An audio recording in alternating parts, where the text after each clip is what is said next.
Right, so we know that this is for a UK company. Normal way, the indirect method is this, isn't it? That the home currency is shown as 1 and the foreign currency revolves around it. And we always divide the foreign currency by that amount. They're the basic rules. Now, what happens if they give you a range?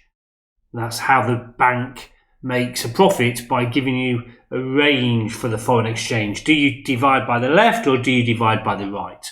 Well, the simple rule is you receive on the right. Let me explain.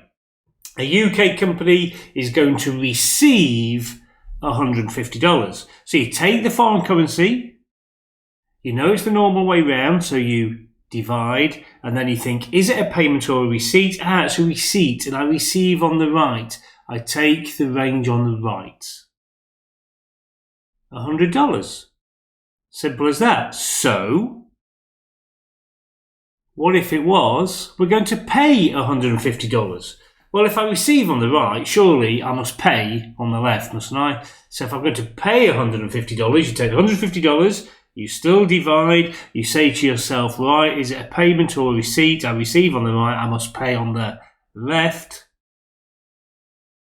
107. So you ended up having to pay 107. When it was a receipt, you received 100. That's how the banks make their money. So, overall then, the summary, if it's shown the normal way round, where the domestic currency is just 1, then you divide by the foreign exchange rate. Which one do you choose? If it's a receipt, you receive on the right. That's basically all you need to know, because then everything else makes sense, doesn't it? And if it's a payment, I use the one on the left. Now, it could be that they show the exchange rate using the direct method, the not normal one, the other way round. Well, that's simple then, because instead of dividing, you multiply by the foreign exchange. If it's a receipt, you don't use the figure on the right, you use the figure on the left. And if it's pay, you don't use the figure on the left, you use the figure on the right.